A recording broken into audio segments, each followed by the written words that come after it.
سے پہر کی 3 بجے ہیں۔ السلام علیکم، یہ ریڈیو پاکستان ہے۔ عرفانہ شاہین سے خبریں سنیے۔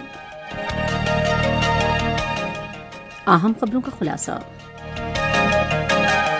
وزیراعظم زمینوں کے ریکارڈ میں غیر قانونی رد و بدل کے خاتمے کے لیے آج اسلام آباد کے کمپیوٹرائز ملکیتی نقشے کا اجرا کریں گے۔ وزیر خارجہ نے افغانستان کو انسانی بحران اور معاشی بدحالی سے بچانے کے لیے عالمی برادری پر کردار بڑھانے پر زور دیا ہے۔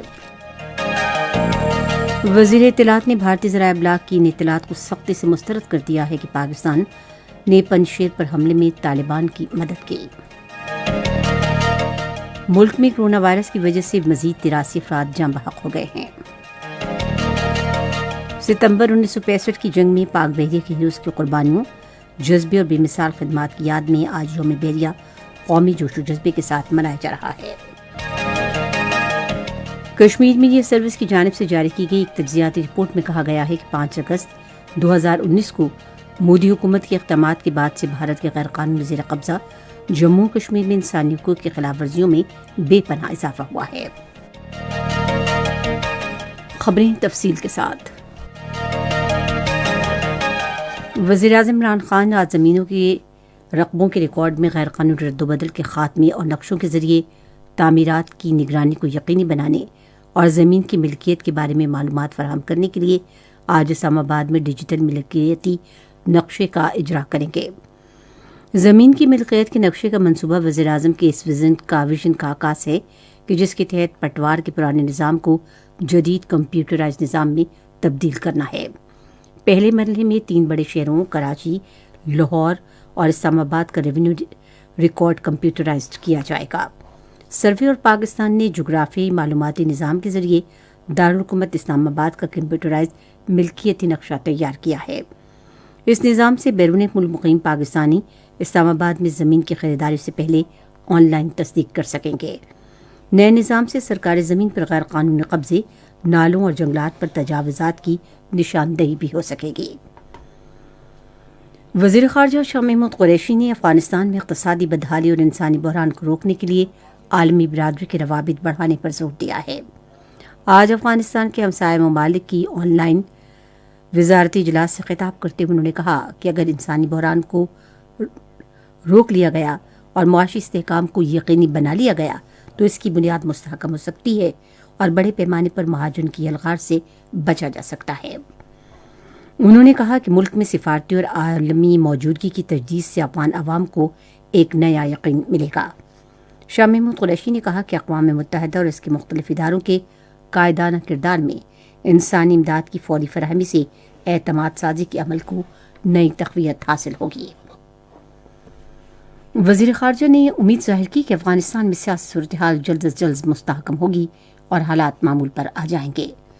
انہوں نے زور دیا کہ نئی صورتحال اس بات کی متقاضی ہے کہ پرانی سوچ کو ترک کر کے نئے تناظر میں دیکھا جائے اور ایک حقیقت پسندانہ اور زمینی حقائق کے مطابق انداز فکر اپناتے ہوئے آگے بڑھا جائے۔ شاہ محمود قریشی نے کہا کہ افغانستان کو اس قابل بنانا ہوگا کہ آزمائش کی اس گھڑی سے نکلے اور اپنی بھرپور صلاحیت کو بروئے کار لائے تاکہ پرامن، مستحکم، خوشحال اور ایک دوسرے سے جڑے خطے کے مشترکہ عزم کو آگے بڑھایا جا سکے۔ اطلاعات و نشریات کے وزیر چودھری فواد حسین نے بھارتی ذرائع ابلاغ کی رپورٹس کو سختی سے مسترد کیا ہے جن میں پاکستان پر پنجشیر حملے میں طالبان کی مدد کرنے کے الزامات لگائے گئے ہیں۔ برطانوی نشریاتی ادارے سے بات چیت کرتے ہوئے انہوں نے کہا کہ بھارتی ذرائع ابلاغ نے یہ دکھانے کے لیے ویڈیو گیمز کا استعمال کیا کہ پاکستان پنجشیر پر حملے میں مدد فراہم کر رہا ہے۔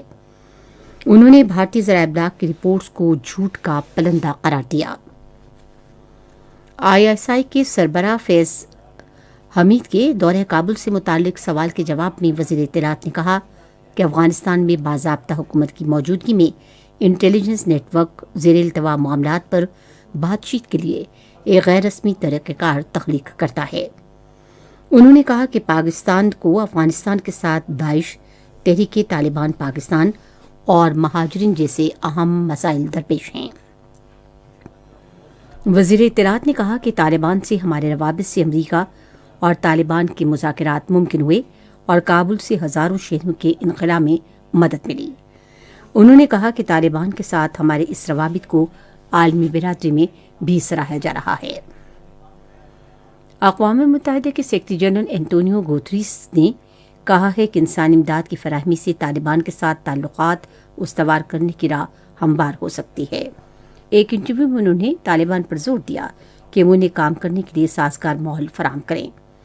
اقوام متحدہ کے سیکرٹری جنرل نے کہا کہ اقوام متحدہ جنگ زدہ افغانستان میں عالمی امداد اور خواتین اور لڑکیوں کے حقوق کی فراہمی کی راہ ہموار کرنے پر نئی طالبان حکومت سے تعاون کرے گا۔ امریکہ کے وزیر خارجہ اینٹونیو بلنکن نے کہا ہے کہ طالبان افغان شہریوں کو باہر جانے کی اجازت دینے سے متعلق وعدوں پر مثبت پیش رفت کر رہے ہیں۔ دوحہ میں صحافیوں سے گفتگو کرتے ہوئے انہوں نے کہا کہ امریکہ ان لوگوں کے لیے بھی ہر ممکن اقدام کے لیے پرعزم ہے جو ابھی تک افغانستان میں ہیں اور ایک محفوظ مستقبل کی تلاش میں ہیں۔ سینیٹ کے چیئرمین صادق سنجرانی، سینیٹر مشاہد حسین سید اور سینیٹر عبدالغفور حیدری نے آج لاہور میں گورنر چودھری محمد سرور سے ملاقات کی۔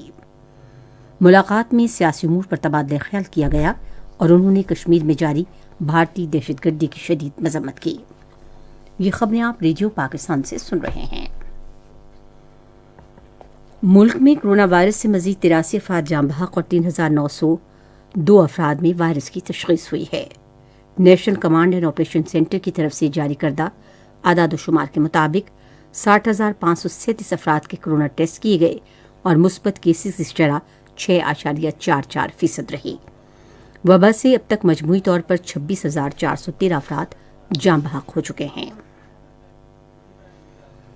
خاتون اول بیگم سمینہ الوی نے کہا ہے کہ حکومت نے کم آمدن والے لوگوں اور بے روزگار نوجوانوں کی مدد کے لیے احساس اور کامیاب جوان جیسے پروگراموں کا اجرا کیا ہے۔ وہ چلڈرن ہسپتال ملتان میں بچوں کی دل کی سرجری کی خدمات کی فراہمی کی افتتاحی تقریب سے خطاب کر رہی تھیں۔ انہوں نے کہا کہ اسٹیٹ بینک کاروباری خواتین کے لیے نرم شرائط پر قرضے بڑھا رہا ہے، تاہم اس قرضہ کی سہولت کے لیے بہت کم افراد درخواستیں دے رہے ہیں۔ انہوں نے کہا کہ خواتین کو قرضوں کا ایسی سہولیات سے فائدہ اٹھاتے ہوئے ملکی ترقی میں کردار ادا کرنا چاہیے۔ ستمبر 1965 کی جنگ میں پاک بحریہ کے ہیروز کی قربانیوں، جذبے اور بے مثال خدمات کی یاد میں آج یوم بحریہ قومی جوش و جذبے کے ساتھ منایا جا رہا ہے۔ یہ دن پاک بحریہ کی شاندار تاریخ میں آئندہ نسلوں کے لیے سنہری اور قابل فخر باب ہے۔ 1965 میں 7 اور 8 ستمبر کی درمیانی رات پاک بحریہ کے 7 بڑے جنگی جہازوں پر مشتمل بحری بیڑے نے سومناتھ آپریشن میں بھارتی بندرگاہ دوارکا پر بمباری کی۔ یوم بحریہ 1965 میں پاک بحریہ کی واحد آبدوز غازی کی تاریخی کامیابی کی یاد میں بھی منایا جا رہا ہے جو پوری جنگ کے دوران سمندر میں چھائی رہی۔ کشمیر میڈیا سروس کی جانب سے جاری کی گئی ایک تجزیاتی رپورٹ میں کہا گیا ہے کہ 5 اگست سن 2019 سے لے کر اب تک کشمیر میں وسیع پیمانے پر انسانی حقوق کی خلاف ورزیاں کی گئیں۔ انسانی حقوق کے کئی عالمی گروپوں نے بھارت کے غیر قانونی زیر قبضہ جموں کشمیر میں انسانی حقوق کی بدترین صورتحال پر متعدد بار آواز بلند کی۔ رپورٹ میں کہا گیا ہے کہ مودی حکومت کا 5 اگست سن 2019 کا اقدام اقوام متحدہ کے سلامتی کونسل کی قراردادوں اور انسانی حقوق کے عالمی المیہ کے آرٹیکل 3 کی خلاف ورزی ہے جو آزادی اور تحفظ کے ساتھ زندگی اور جینے کے حق کا عزم ظاہر کرتا ہے۔ رپورٹ میں عالمی برادری سے اپیل کی گئی ہے کہ جموں کشمیر کے عوام کی مدد کرے تاکہ وہ اقوام متحدہ کے قراردادوں میں دیے گئے اپنے سیاسی مستقبل کا تعین کر سکیں اور مقبوضہ کشمیر میں انسانی حقوق کی خلاف ورزیوں کا ذمہ دار مودی کی زیر قیادت بھارت کو ٹھہرا سکیں۔ پنجاب کے وزیر اعلیٰ سردار عثمان بزدار نے آج خواندگی کے عالمی دن کے موقع پر اپنے پیغام میں کہا ہے کہ حکومت بچوں کو خواندگی کا حق دینے کے لیے بھرپور کام کر رہی ہے۔ انہوں نے کہا کہ پہلی مرتبہ خواجہ سراؤں کی تعلیم پر توجہ دی گئی ہے اور پاکستان تحریک انصاف کی حکومت نے ملتان میں خواجہ سراؤں کے لیے پہلا اسکول قائم کیا ہے۔